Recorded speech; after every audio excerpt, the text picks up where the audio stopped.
بسم اللہ الرحمن الرحیم الحمدللہ وکفا وسلام علی عبادہ الذین اصطفیٰ اما بعد فاعوذ باللہ من الشیطان الرجیم بسم اللہ الرحمن الرحیم لقد کان لکم فی رسول اللہ اسوۃ حسنہ۔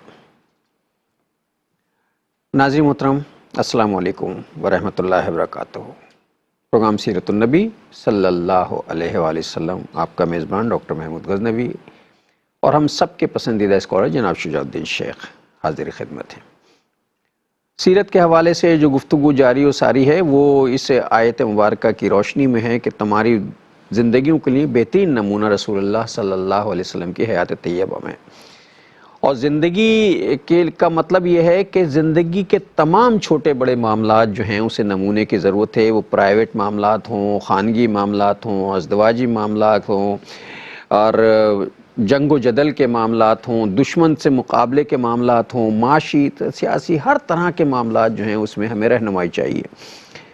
پچھلا پروگرام جو ہے وہ سماجی زندگی کے حوالے سے ہو رہا تھا، اور اس میں یہ طے ہو رہا تھا کہ سماجی زندگی میں کن چیزوں کی ضرورت جو ہے بہت اہم ہوتی ہے، باہمی رابطوں کی ضرورت ہے، اور اس میں پھر خاندان کے معاملات پر بات چل نکلی تھی کہ صاحب خاندان میں صلہ رحمی جو ہے وہ بہت ضروری ہے، اور یہاں سے بات ہوئی تھی کہ صاحب والدین کی دعائیں لینی چاہیے، صلہ رحمی میں سب سے زیادہ پہلا حق جو ہے وہ والدین کا ہے قرآن کے مطابق، پھر اس کے بعد قرابت داروں کا ہے، وبالوالدین احسانا وذی القربی والیتامی، پھر یتیموں کا، والمساکین اس کے بعد مسکینوں کا ہے۔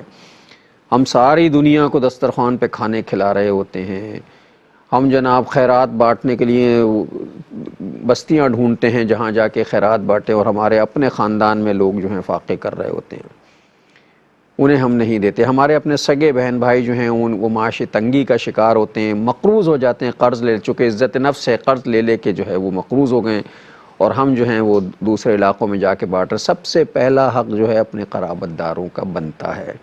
اسی طرح گھر کے معاملات میں جو بات ہو رہی تھی، پچھلے پروگرام میں بات ہوئی تھی کہ صاحب ذمہ داری کس کس کی ہوگی، کیا کیا ہوگی، تو ایک گھریلو بات نکل آئی تھی کہ صاحب سب سے زیادہ اگر باپ نہیں ہے خاندان میں تو باپ بڑے بھائی کی ذمہ داری کہ وہ کفالت کرے گا سب کی، اور جب وہ کفالت کرے گا تو اس کے ساتھ جو سماجی مسائل ہمارے ہاں پیدا ہو رہے ہیں اس پہ بات ہو رہی تھی، اور دین کی روشنی میں ہو رہی تھی، کوئی معاشرے کے حوالے سے نہیں ہو رہی تھی۔ تو میں چاہوں گا کہ گفتگو کا آغاز وہیں سے کیا جائے۔ شجاع صاحب کی طرف چلتے ہیں ریکیپ لینے کے لیے۔ السلام علیکم۔ وعلیکم السلام ورحمۃ اللہ وبرکاتہ۔ کیسے مزاج ہیں؟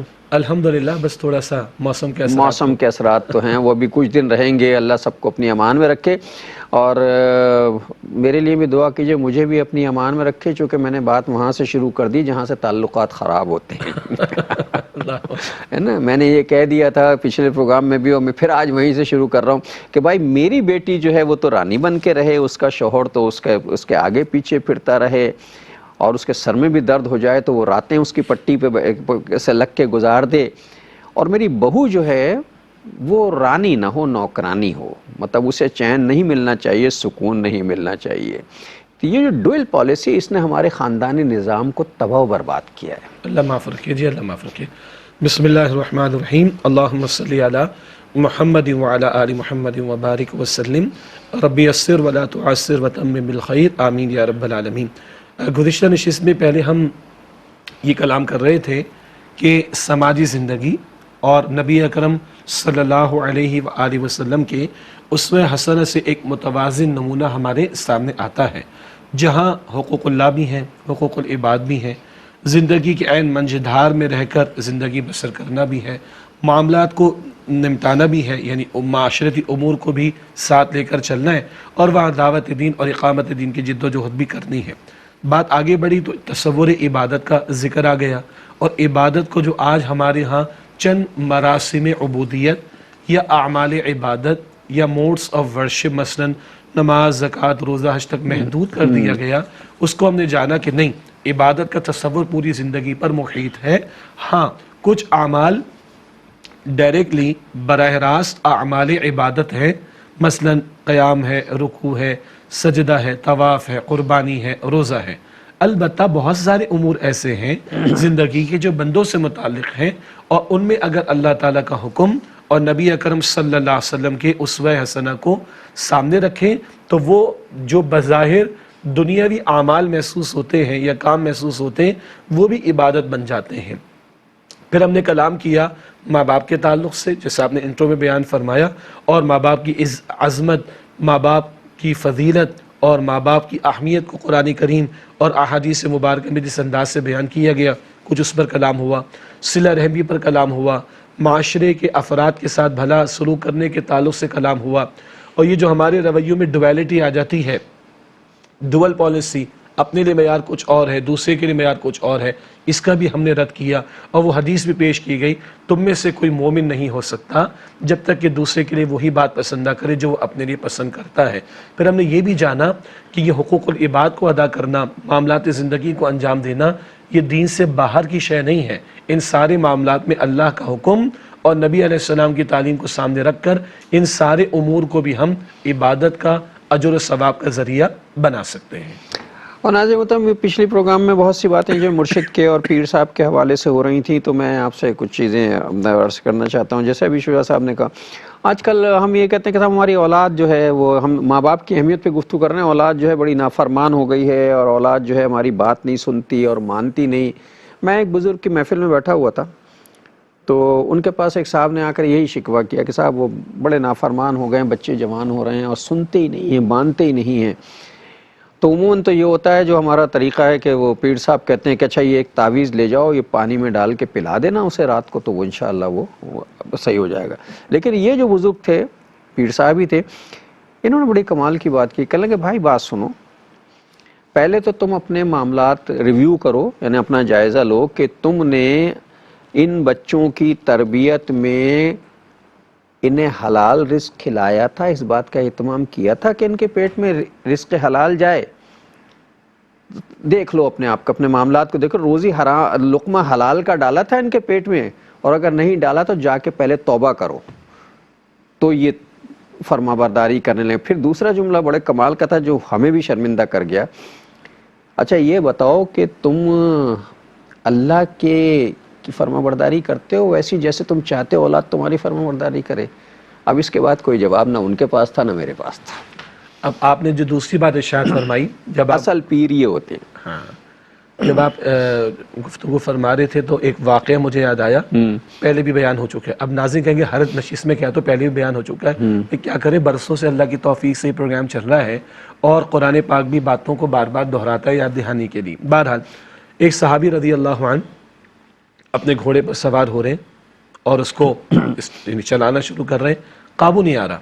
انہوں نے ایک مرتبہ کوشش کی، دوسری مرتبہ کوشش کی، تیسری مرتبہ کوشش کی، گھوڑا قابو میں نہیں آیا، گھوڑے کو چھوڑا، سجدے میں چلے گئے۔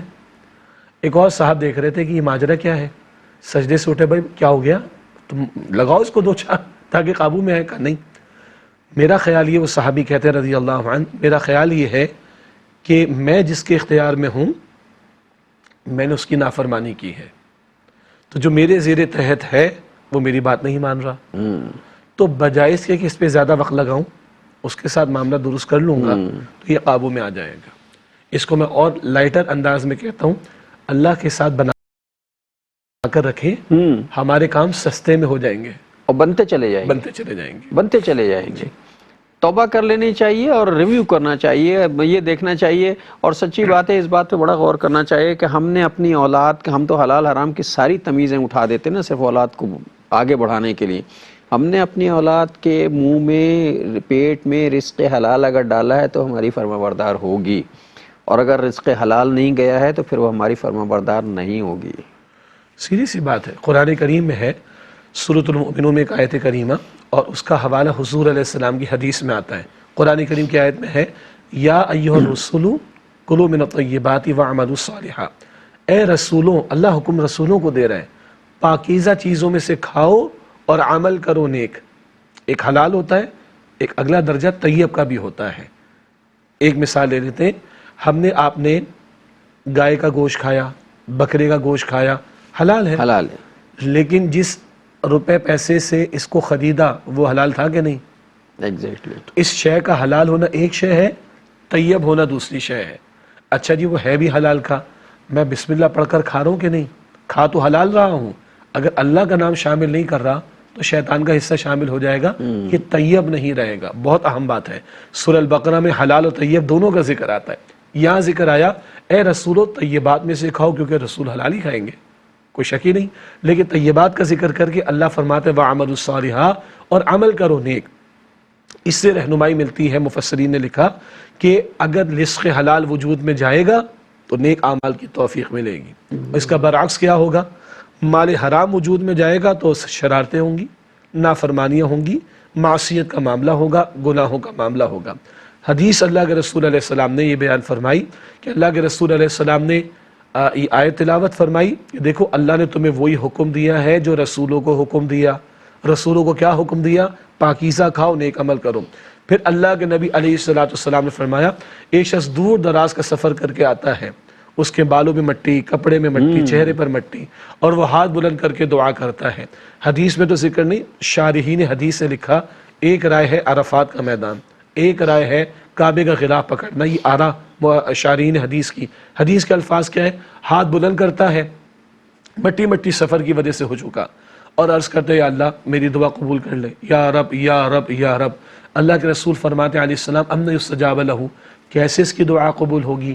اس کا کھانا حرام کا، پینا حرام کا، پرورش حرام کی، یہ جو لباس ہے یہ حرام کا. ان یستجاب لہ، کیسے اس کی دعا قبول ہوگی؟ تو ہماری دعاؤں کی قبولیت میں بھی مال حرام سب سے بڑی رکاوٹ، ہمارے اعمال کی قبولیت میں بھی مال حرام سب سے بڑی رکاوٹ. اور ہم پر جو معصیتیں آ رہی، مصائب آ رہے ہیں، اس کی ایک بہت بڑی وجہ مال حرام ہے. بلکہ آپ کی بات بلند ہوتی ہے، اولاد کی نافرمانی کا آپ نے ذکر کیا نا. قرآن کریم سورۃ الانعام میں اللہ تعالیٰ نے 3 قسم کے عذابوں کا ذکر کیا، من فوقکم او من تحت ارجلکم او یلبسکم شیعا. اللہ اس بات پر قادر ہے تم پر اوپر سے عذاب بھیجے، نیچے سے عذاب بھیجے، اور تمہیں گروہوں میں تقسیم کر کے لڑا دے آپس میں. تو اوپر سے عذاب کیا ہے؟ اللہ تعالیٰ نے بارش برسا دی نوح علیہ السلام کی قوم پر، ضرورت سے زیادہ پتھر برسا دی لوط علیہ السلام کی قوم پر. نیچے سے عذاب کیا ہے؟ زلزلہ آیا تھا قوم شعیب پر بھی، نیچے سے پانی ابل پڑا تھا نوح علیہ السلام کی قوم کے لیے بھی. آل فرعون کو غرق کر دیا گیا فرعون سمیت، یہ نیچے کا عذاب. ایک اور بات مفسرین نے لکھی، اوپر کا عذاب کیا ہے؟ اللہ اوپر ظالم قسم کے حکمرانوں کو مسلط کر دیتا ہے، مسلط کر دے، ظالم قسم کے آفیسرز کو، رپورٹنگ چینلز کو، باسز کو، ذمہ داران کو مسلط کر دے. نیچے کا عذاب کیا ہے؟ اولاد نافرمان ہو، آپ کے میرے ماتحت نافرمان ہو، آپ کے میرے سبارڈینیٹس نافرمان ہو، آپ کے میرے ملازمین نافرمان ہو، یہ نیچے کا عذاب ہے. یہ بھی مفسرین نے لکھا. اور عذاب کیوں آیا کرتے ہیں؟ وَمَا أَصَابَكُم مِّن مُّصِيبَةٍ فَبِمَا كَسَّبَتْ أَيْدِيكُمْ وَيَعْفُو عَن كَثِيرٍ. سورہ شورى میں ہے کہ جو مصائب تم پر آتے تمہارے اپنے کرتوتوں کی وجہ سے آتے، بہت سی باتوں کو تو اللہ تعالیٰ معاف فرما دیتا ہے. تو آپ نے بجا فرمایا جن پیر صاحب کا آپ ذکر کر رہے ہیں، جن صاحب علم کا آپ ذکر کر رہے ہیں، اور ہم نے پچھلے پروگرام میں کہا تھا وہ مرشد، وہ پیر جو سنت رسول کا پابند ہو صلی اللہ علیہ وسلم، وہ ہمارے سر کا تاج ہے. سر کا تاج ہے اور قابل احترام ہے. ہاں، اور قابل احترام بھی، لائق اتباع بھی ہے کہ اس کی پیروی اس معنی میں کی جائے کہ وہ سنت کی پیروی کر رہا ہے. بالکل ٹھیک ہے. تو اس اعتبار سے ان کی بات بہت بلند ہوتی ہے کہ بھائی تم پہلے دیکھو تم نے اللہ کی نافرمانی تو نہیں کی جس کی وجہ سے تمہاری اولاد نافرمان. ایک بات ایڈ کر دوں، وقفہ لے لینا، انشاءاللہ اس کے بعد ایک وقفہ لے لیتے ہیں ناظرین، پھر آگے بات کریں. السلام علیکم ورحمۃ اللہ وبرکاتہ. ویلکم بیک ناظرین. وقفے کے بعد پروگرام سیرت النبی صلی اللہ علیہ وآلہ وسلم میں آپ کا خیر مقدم ہے. شجاع صاحب فرما رہے تھے کہ جو پیر ہو، جو شریعت کا پابند ہو، وہ قابل احترام بھی نہیں بلکہ قابل تقلید ہے کہ اس کی تقلید کی جائے، اسے فالو کیا جائے. بالکل. اور یہ جو انہوں نے بات بیان فرمائی تھی کہ بھائی آپ پہلے خود دیکھ لو، اولاد کے نافرمان ہونے کا شکوہ لے کر آئے ہو. نمبر 1 تم نے خود اللہ کی نافرمانی تو نہیں کی. اب نمبر 2 میں ایڈ کر رہا ہوں. ایک حدیث سنی ہے کہ اللہ تعالیٰ ماں باپ کے ستانے والوں کو دنیا میں بھی سزا دیتا ہے. ماں باپ کو ستانے والوں کو دنیا میں بھی سزا دیتا ہے. آپ نے بھی اپنے ماں باپ کے ساتھ یہی کیا ہوگا. ہاں، امکان ہے، ہمیشہ ضروری نہیں، کیونکہ کبھی آزمائش بھی آ سکتی ہے. نافرمان اولاد ایک آزمائش بھی ہو سکتی ہے. ٹھیک ہے، بڑی حساس مثال ہو جائے گی. کبھی پیغمبر کا بیٹا ایمان نہیں لاتا، نافرمان، پیغمبر تو اپنا کام پورا کر گئے، بیٹے کی نافرمانی ہے اور بیٹے کی طرف سے ایک آزمائش کہہ سکتے ہیں آپ اس کو. ہمارے اعتبار سے آزمائش بھی ہو سکتی ہے، مگر یہ بھی امکان ہے کہ اللہ تعالیٰ اس دنیا میں جن چند گناہوں کی سزا دیتا ہے ان میں ماں باپ کو ستانے کی سزا بھی شامل ہے. ایسا بھی ہو سکتا ہے کہ تم نے اپنے ماں باپ کو تنگ کیا ہو، آج نتیجہ تمہارے سامنے آ رہا ہو. ہاں، اس کے بعد پھر بھی توبہ کا دروازہ کھلا ہے. ماں باپ اگر حیات ہے تو ان کے ساتھ بھلا سلوک کر لو، انتقال کر گئے تو مغفرت کی دعا کر لو، اولاد کی تربیت کے لیے کوشش کرو، اللہ سے دعا کرو، یہ سب امکانات موجود ہیں. اب یہاں پہ ایک ناہنجاری کا واقعہ عرض کرتا ہوں. کبھی حدیث مبارک ہم سناتے ہیں، کچھ لوگ کہتے ہیں اچھا ایسا ہے کہ اگر میں نے ماں باپ کے ساتھ برا سلوک کیا تو مجھے سزا ملے گی، میری اولاد نافرمان ہوگی، میں شادی نہیں کروں گا، نہ میری اولاد ہوگی نہ مجھے میری اولاد ستائے گی. تو اشعار مجھے زیادہ تو یاد نہیں لیکن غالب یاد رہتا ہے، میں نے بچپن میں مجنوں پہ اسد سنگ اٹھایا تھا کہ سر یاد آیا. تو اللہ تعالیٰ ضروری نہیں کہ کسی کو اس کی اولاد کے ذریعے سے ہی پٹوائے ہاں یا مشکل میں مبتلا کرے. اللہ محلے کے بچوں کے ہاتھوں میں پتھر دے کر اور کسی کی عقل کو معاف کر کے پاگل بنا کر وہ پتھر بھی پڑوا سکتا ہے، اور اللہ سزائیں کسی اور انداز سے بھی دے سکتا ہے. قادر مطلق ہے وہ. یہ اتنی جرت کی باتیں کرنا کہ اچھا میں نے ماں باپ کو ستایا تو کیا ہو گیا، میں شادی نہیں کروں گا، نہ میری اولاد ہوگی، نہ مجھے کوئی تکلیف ہوگی. تکلیف اللہ اور انداز سے بھی دے سکتا ہے، اللہ تعالیٰ اس سے حفاظت فرمائے. تو نمبر ایک، اگر خدا نہ خواستہ ہم نے اللہ کی نافرمانی کی تو یہ ایک نتیجہ اولاد کی نافرمانی کی صورت میں آ سکتا ہے. نمبر دو، اگر ہم نے اپنے ماں باپ کے ساتھ برا سلوک کیا تو ممکن ہے کہ اولاد کی طرف سے اس طرح کا معاملہ ہمیں پیش آئے. اور نمبر تین یہ ہے کہ بہرحال جو کچھ ہو گیا سو ہو گیا، توبہ کا دروازہ اللہ نے کھولا ہوا ہے. ہم اللہ کے ساتھ معاملہ ٹھیک رکھیں. ماں باپ حیات تو ان کے ساتھ معاملہ ٹھیک کر لیں، چلے گئے تو ان کے لیے دعا استغفار کریں، اولاد کو سمجھانے کی کوشش کریں، خیر کے ماحول میں جوڑنے کی کوشش کریں، خود بعمل بنیں، اللہ کے سامنے روئیں. اللہ کی دو انگلیوں کے درمیان بندوں کے دل ہیں، حدیث شریف میں ہے. اللہ جب چاہے گا جہاں پھیر دے گا. اللہ کے ساتھ معاملہ ٹھیک رکھیں، اللہ اولاد کے دل کو بھی نرم کرنے پر، ہدایت دینے پر اللہ قادر ہے. یہ سارے معاملات ہر گھر میں کم و بیش پیش آتے ہیں، کہیں نہ کہیں اللہ بعض جگہوں پہ نہیں ہوتا ایسا. بڑے خوش نصیب گھر ہیں جہاں نہیں ہوتا. اولاد کی نافرمانی ہے، یا یہ کہ ہو سکتا ہے ہم اسے نافرمانی سمجھ رہے ہوں، ہم کوئی غلط بات کہہ رہے ہوں اور اولاد نہ مانے، ہم کہہ نافرمانی کر رہا ہے. لیکن اگر واقعی اولاد نافرمانی کر رہی ہے تو کسی پیر کے پاس جانے سے پہلے اپنا ریویو کر لیجئے. ہم نے اسے لقمہ حرام کھلایا یا حلال کھلایا؟ ہم نے اپنے والدین کے ساتھ کیا کیا تھا؟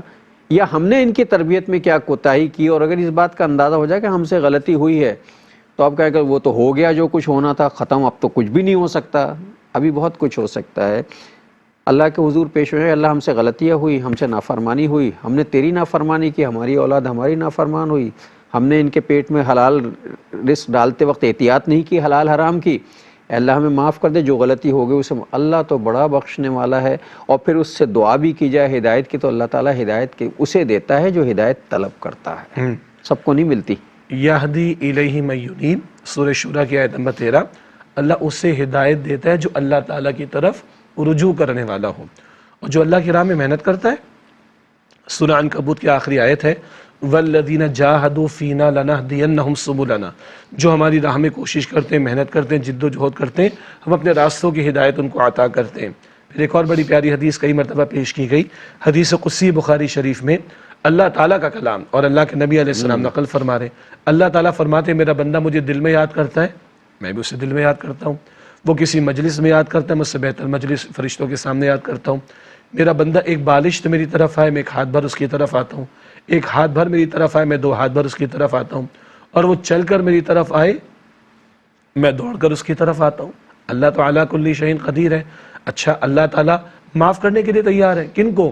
قل یا عبادی الذین اسرفوا علی انفسہم لا تقنطوا من رحمت اللہ ان اللہ یغفر الذنوب جمیعا انہ هو الغفور الرحیم.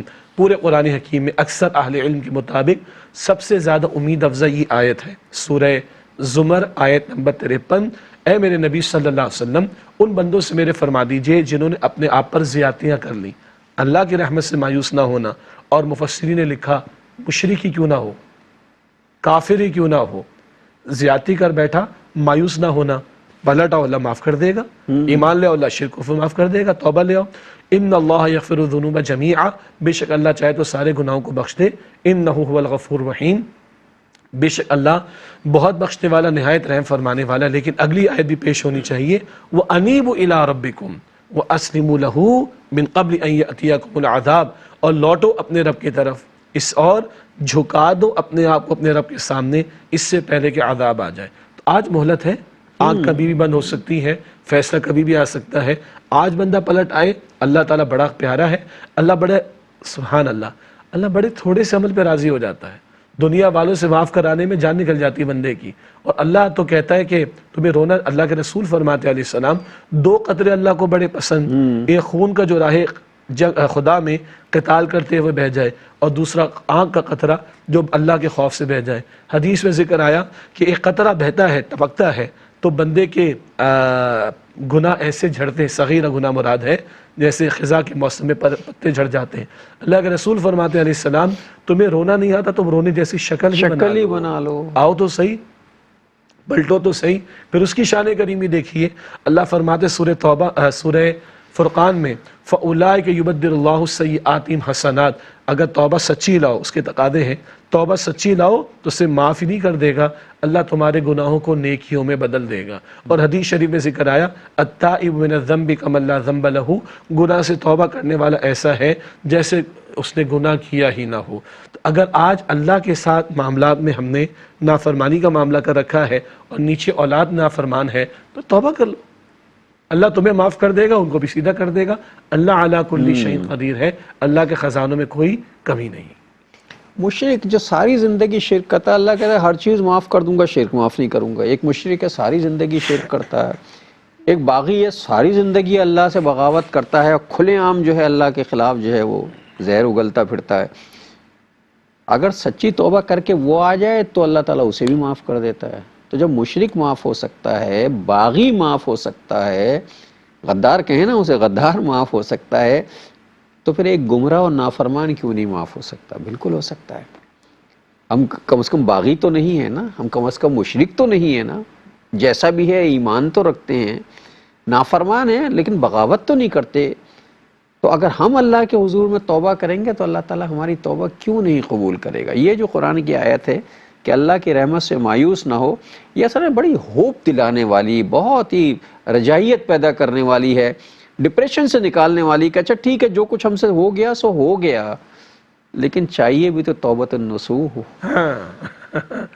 یہ سورہ اب یہ توبۃ النصوح جو ہے یہ قرآن کا لفظ ہے اور قرآن میں اس کا تذکرہ ہے توبۃ النصوح. سورہ تحریم کی آیت نمبر 8 ہے، یا ایھا الذین آمنوا توبوا الی اللہ توبۃ نصوحا.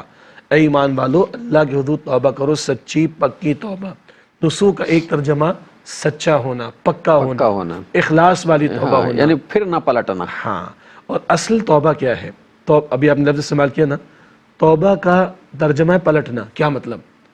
گناہ کو چھوڑ کر، نیکی کو چھوڑ کر گناہ کیے تھے، اب گناہ چھوڑ کے نیکی کی طرف. جزاک اللہ خیر. نیکی کو چھوڑ کر گناہ پر آ گئے تھے، اب گناہ چھوڑ کر پلٹ آؤ نیکی کی طرف.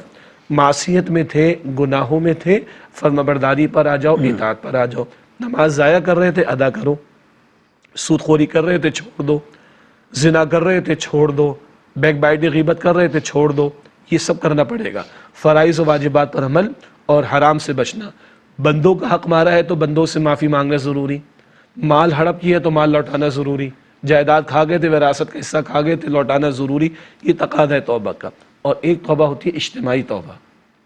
آج ہم اگر مملکت خدا داد پاکستان کی بات کریں، کیسے کیسے مصائب ہیں. کبھی طوفان اللہ بھیج دیتا ہے، کبھی سیلاب بھیج دیتا ہے، کبھی طوفانی بارشیں آ جاتی ہیں، کبھی گندم کی فصل تباہ ہو جاتی ہے.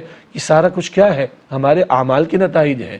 اب جب اجتماعی مصائب ہیں اور مسائل ہیں تو توبہ بھی اجتماعی کرنا ہوگی. اور وہ اجتماعی توبہ اہل پاکستان کی کیا ہے؟ 75 سال سے ہم کہہ رہے ہیں اللہ تیرے نام پر ہم نے پاکستان لیا، ہم نے کہا اسلامی جمہوریہ پاکستان، اور ہم نے شریعت نافذ نہیں کی. سود کے دھندے بھی جاری رکھے، بے حیائی کا طوفان بھی جاری رکھا، جوا سٹا بھی چلتا ہے، سب کچھ چل رہا ہے ہمارے معاشروں کے اندر. اللہ کے احکامات کو ہم نے نافذ نہیں کیا اجتماعی سطح پر، ریاستی سطح پر. یہ ہمارے اجتماعی جرائم ہیں. تو اجتماعی مصائب کب دور ہوں گے؟ جب توبہ اجتماعی سطح پر ہوگی. یہ ہے سچی توبہ کا تصور. توبہ توبہ توبہ پڑھنے سے، توبہ توبہ توبہ کہنے سے فقط توبہ نہیں ہوتی. توبہ کے کلمات بھی، دل میں ندامت بھی، آنکھوں میں آنسو بھی، اور عمل میں اصلاح بھی، اور پلٹ آنا بھی، اور اجتماعی توبہ، یہ سب ضروری ہے. توبہ تو وہی کرے گا نا جسے یہ سارا کوئی ہم تو ڈٹائی پہ اختیار، ہم نے تو کوئی گناہ ہی نہیں کیا. یہ کوئی گناہ ہے؟ ہم رشوت لیتے کوئی گناہ ہے؟ ساری دنیا لے رہے، ہم بھی لے رہے. ابھی آج کل اس کے بغیر گزارا ہی نہیں ہو رہا، اور میں سفارش سے کر کے نوکری لے رہا ہوں تو یہ کوئی برا نا بھائی کیا کروں، اس کے علاوہ گزارا ہی نہیں ہو رہا. یہ ہے ڈٹائی. ایک وقفہ لے لیں پھر آ کے اس پہ بات کرتے ہیں. السلام علیکم ورحمۃ اللہ وبرکاتہ. ویلکم بیک ناظرین. وقفے کے بعد پروگرام سیرت النبی صلی اللہ علیہ وآلہ وسلم میں آپ کا خیر مقدم ہے. یہ تھا کہ توبہ کر لی جائے، انفرادی توبہ، اجتماعی توبہ. اور بات یہ تھی کہ توبہ تو اس وقت کی جائے گی نا جب مجھے اپنے گناہ کا احساس ہوگا کہ میں نے گناہ کیا ہے تو توبہ کروں گا. اور اگر میں ڈٹائی پہ اختیار کروں، میں نے تو کوئی گناہ کیا ہی نہیں اور میں کیا کروں، ایسا ہی ہوگا اور زندگی تو ایسے ہی گزرے گی، تو یہ ڈھٹائی ہے اور اس سے پھر کام نہیں. تو جب آدمی کو انفرادی طور پہ احساس اجاگر ہو جائے گا کہ ہاں یار ہم غلط کر رہے ہیں، تب جا کے اجتماعی توبہ ہوگی نا. چونکہ اجتماعی معاملات بھی تو انفرادی لوگوں کے ہاتھ میں ہوتے ہیں سارے. مطلب حکمران کون ہوتے ہیں؟ انفرادی ہوتے ہیں نا، جو اجتماعی معاملات کو دیکھ رہے ہوتے ہیں. انہیں احساس نہیں ہو رہا، یعنی مجھے احساس نہیں ہو رہا جب، تو جو میرے زیر نگی ہیں ان پہ میں کیسے اس کا امپلیمنٹیشن کروں گا؟ اب آپ کی اس بات سے دو تین باتیں اور نکلتی ہیں. پہلی بات، اللہ کے رسول مکرم صلی اللہ علیہ وسلم کی حدیث ہے، ہم سب کو معلوم ہے، طلب العلم فریضۃ علی کل مسلم. جی علم حاصل کرنا ہر مسلمان پر فرض ہے. جی، اچھا، مرد و عورت دونوں. جی، تشریح کون سا علم؟ جو مجھ سے متعلق ضروری معاملات ہیں. مثلا اگر ایک شخص بالغ ہو گیا تو نماز فرض ہو گئی، صاحب نصاب ہو گیا تو زکوٰۃ ادا کرنا فرض ہو گیا، صاحب استطاعت حج فرض ہو گیا. اب اس سے متعلقہ معاملات کو جاننا اس پر فرض ہو گیا. ایک شخص کاروبار نہیں کر رہا، اس سے متعلق علم حاصل کرنا فرض اس پر نہیں ہوگا. ایک شخص کا نکاح ہو گیا، اب نکاح سے متعلقہ امور کو جاننا فرض ہو جائے گا. یہ تو سب کے علم ہے کہ یہ جاننا چاہیے. آپ نے بجا ارشاد فرمایا بریک سے پہلے، یہ بھی تو معلوم ہو کہ کیا نہیں کرنا. نہیں، یہ پتہ چلے کہ میں حکمرانی کرنے جا رہا ہوں، میں ذمہ داری تو کہ اس حکمرانی کا علم مجھے مذہب کے حوالے سے ہے بھی کہ حکمران کو کیا کرنا چاہیے. ابھی اوپر بھی آتے ہیں، ابھی ذرا جنرلائز کر لیں یعنی آپ کی اجازت سے، کہ جیسے ہم نے پچھلے پروگرام میں بات کی تھی معاف کیجیے گا، کہ جتنا نیکی میں آگے بڑھنا ضروری ہے اتنا گناہ سے بچنا بھی ضروری ہے. تو معلوم تو ہو کہ گناہ ہے کیا. جی، اس سے معلوم ہوا یہ انفرادی سطح ہو یہ حکمرانوں کی سطح، مجھے میری دینی ذمہ داریوں کا پتہ ہونا لازم ہے. مجھے اتنا علم حاصل کرنا کہ مجھ پر کیا فرائض و واجبات عائد ہوتے ہیں، فرض ہے. مجھے اتنا علم حاصل کرنا کیا حرام ہے، کس سے منع کیا گیا، یہ علم حاصل کرنا فرض ہے. عام آدمی کے لیے اس کی تلاش فرض ہے، حکمرانوں کے لیے عوام کی خاطر اس کا بندوبست کرنا ضروری ہے. آپ نے ذمہ داری ان کی. جی، آپ نے ہم نے پڑھا ہے پاکستان کے آئین میں آرٹیکل نمبر 31 ہے، مملکت کی حکومت کی ذمہ داری ہے عوام کو وہ ماحول فراہم کرے جہاں وہ قرآن و سنت کی تعلیمات کو سیکھ بھی سکے اور قرآن و سنت کی تعلیمات پر زندگی کے تمام گوشوں میں عمل بھی کر سکے. تو آپ میں عوام ہے، چلے میری ذات میری اولاد میرے زیر تحت ہے، اتنا سیکھنا اور ان کو سکھانا کہ ہم دین پر عمل کر سکیں میرا فرض. اور حکمرانوں کا فرض کیا ہے؟ عوام کے لیے وہ ماحول فراہم ہو، وہ وسائل فراہم ہوں، وہ مواقع فراہم ہوں کہ وہ قرآن و سنت کی تعلیمات کو سیکھے بھی اور عمل بھی کرے. یہ نقطہ میں نے کیوں عرض کیا؟ جیسا آپ نے بریک سے پہلے بیان فرمایا اور بجا بیان فرمایا، توبہ کرنے کے لیے پہلے ضروری ہے معلوم یہ بھی تو ہو کہ میں نے کیا گناہ کیے ہیں جس پہ مجھے توبہ کرنی ہے، جس پر مجھے توبہ کرنی. تو اس نقطے کی خاطر میں نے عرض کرنا چاہا کہ اللہ کے رسول مکرم علیہ السلام کی جو حدیث مبارک ہے، علم حاصل کرنا ہر مسلمان پر فرض ہے. تو یہ دین کا بنیادی علم حاصل کرنا ہر ایک پر فرض ہے. اور جتنا یہ جاننا ضروری کہ کرنے والے کام کیا ہیں، اتنا یہ جاننا ضروری بھی ہے کہ نہ کرنے والے کام کیا ہیں، جن کو ہم گناہ کہتے ہیں، حرام کہتے ہیں، تاکہ بچوں اور کر بیٹھوں تو اس پر میں اللہ کے حضور توبہ کر سکوں. تو توبہ کی شرائط کے تعلق سے یہ نقطہ بھی ذہن میں رہے کہ پتہ تو ہو کہ میں نے کیا جرم کیا جس پر میں اللہ تعالیٰ کے حضور توبہ کا اہتمام کروں. نبی محترم صلی اللہ علیہ وسلم نے، ناظرین میں بہت اہم بات جو ہے وہ شیئر کر رہا ہوں آپ سے. نبی محترم صلی اللہ علیہ وسلم نے کسی صحابی کو گورنر بنا کر بھیجا کسی علاقے کا، اور جب وہ جانے لگے تو ان سے پوچھا کہ تم وہاں جا کے کیا کرو گے، حکمرانی کیسے کرو گے؟ تو کہا کہ اللہ کے قرآن اور سنت سے. آپ نے فرمایا کہ جو چیز کوئی فیصلہ کرنا ہو کہ میں قرآن میں دیکھوں گا، کہا اگر وہاں نہ ملے میں سنت میں دیکھوں گا، کہا اگر وہاں نہ ملے تو، کہا میں صحابہ کرام کے اجماع میں دیکھوں گا، کہ وہاں بھی نہیں ملے تو، کہا قرآن اور سنت، مفہوم ہے اس کا، قرآن اور سنت کی روشنی میں میں اجتہاد کروں گا، یہ ہے طرز حکمرانی۔ بالکل۔ اور یہ معاذ بن جبل تھے رضی اللہ عنہ، جن کو یمن کی طرف ذمہ داری دے کر حضور صلی اللہ علیہ وسلم بھیج رہے تھے۔ تو ایک تو علم کا معاملہ آ گیا، دوسری بریک سے آنے کے بعد آپ نے ایک اور بات بیان فرمائی تھی، ڈھٹائی کا مظاہرہ۔ میں تو کچھ نہیں کیا، اب اگر آپ مجھے اجازت دیں، یہ پکا شیطانی طرز عمل ہے، ہاں یہ شیطانی طرز عمل ہے۔ اب آئیے قرآن کریم میں آدم علیہ السلام کا قصہ 7 مرتبہ آیا، ایک جگہ نہیں آیا، پہلے پارے سے شروع ہوتا ہے اور سورہ صاد 23ویں پارے میں وہاں تک مختلف وقفوں سے 7 مرتبہ آدم علیہ السلام کا قصہ بیان ہوا، اور اہل علم نے بڑا پیارا تبصرہ کیا، ایک ہے آدمیت کا طرز عمل اور ایک ہے شیطنت کا طرز عمل۔ آدمیت کیا ہے؟ ربنا ظلمنا انفسنا وَإِن لَمْ تَغْفِرْ لَنَا انکسار، وَتَرْحَمْنَا لَنَكُونَنَّ اعتراف، من الخاسرین، انکسار، اعتراف، جھک جانا، استغفار کر لینا۔ شیطنت کیا ہے؟ میں نے تو نہیں کیا، ڈٹ جانا، اڑ جانا، ڈٹ جانا، ڈھٹائی پر آ ڈٹائی جانا۔ پر آ جانا۔ ہاں، اور کہتا ہے کہ اللہ فَبِمَا أَغْوَيْتَنِي، یہ تو نے میری گمراہی کا فیصلہ کر لیا، میں نے کوئی غلطی نہیں کی، استغفر اللہ، فَبِمَا أَغْوَيْتَنِي، قرآن میں الفاظ ہیں، جی، سورہ آراف میں۔ اللہ استغفر اللہ کہ اللہ پہ الزام ہے، استغفر تو نے مجھے گمراہ کر دیا۔ تو نے میری گمراہی کا فیصلہ کیا، نہیں چھوڑوں گا، لَأَقْعُدَنَّ لَهُمْ صِرَاطَكَ الْمُسْتَقِيمَ، ان انسانوں کی خاطر تیرے سیدھے راستے پر بیٹھ کر ان کو میں ہٹانے کی کوشش کروں گا۔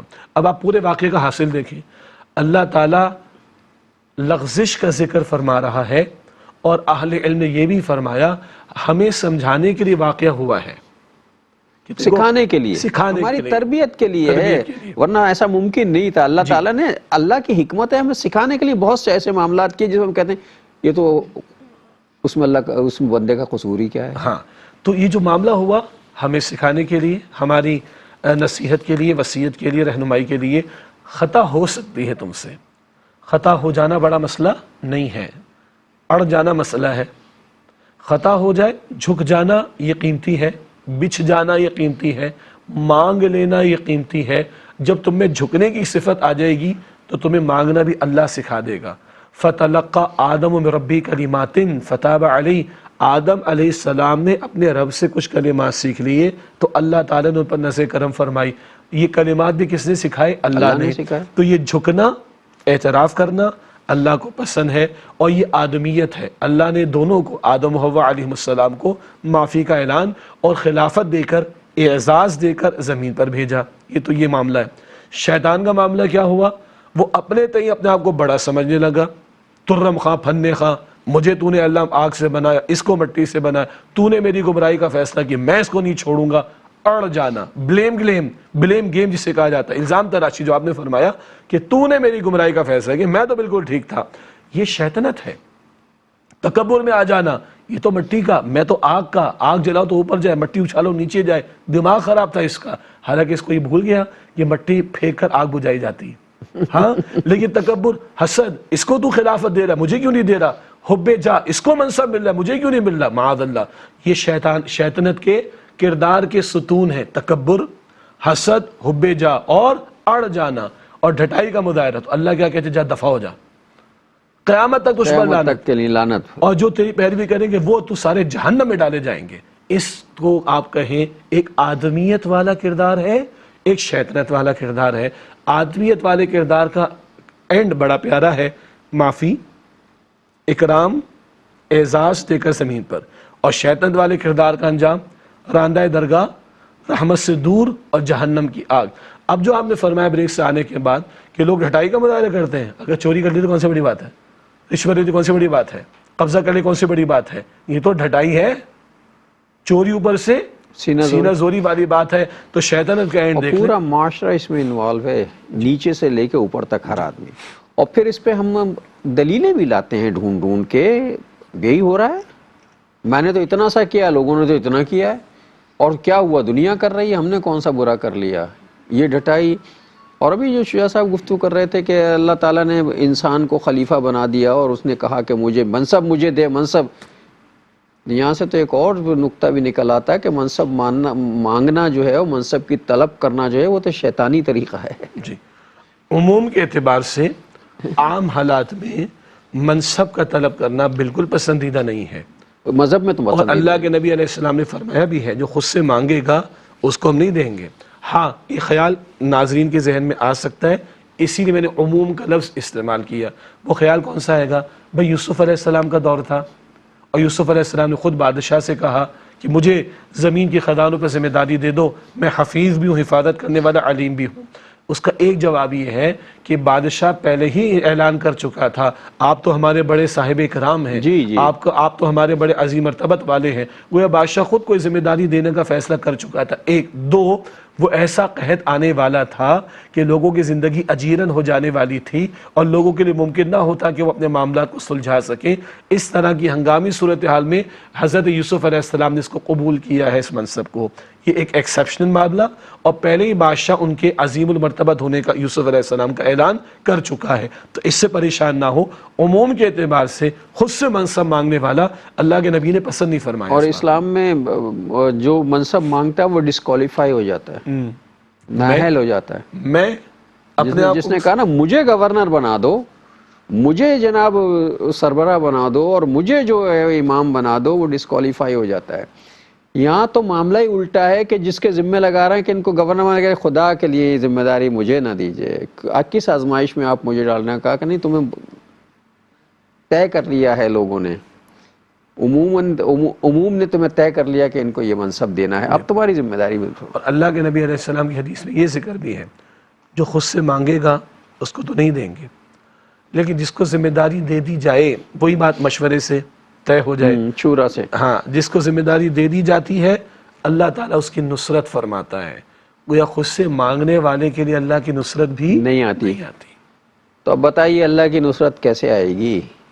معاملات ہی ہمارے تو الٹے ہیں سارے۔ ہمارے ہاں تو اچھا، یہ بات ہے کوئی سیاسی بنیادوں پر نہیں، یہ مذہبی اور یہاں بھی یہی ہو رہا ہے۔ ہر جگہ منصب کی تلاش ہے، خلافت مجھے مل جانی چاہیے، گدی نشین میں ہو جاؤں اور جانشین میں ہو جاؤں، اور باپ کا بیٹا تو خلیفہ میں ہو جاؤں، وغیرہ وغیرہ۔ سارے میں کا اس میں نے ساری زندگی جو ہے وہ ہماری برباد کر دی ہے، اور اسی وجہ سے ہمارے یہ مسائل بھی پیدا ہو گئے ہیں۔ اور بس اب چھوڑیے، پروگرام کا وقت ختم ہو رہا ہے، زندگی بخیر رہی تو اگلے پروگرام میں پھر یہاں سے تذکرہ کریں گے۔ میں شیعہ صاحب سے چاہوں گا کہ آج کی حدیث جو ہے وہ ہدیہ ہو جائے۔ نبی اکرم صلی اللہ علیہ وآلہ وسلم نے ارشاد فرمایا کہ جو اس دنیا ہی کی فکر کرے گا وہ پھر آخرت کا نقصان کرے گا، اور جو آخرت کو مطلوب بنائے گا وہ دنیا کا نقصان کرے گا۔ حدیث شریف مکمل۔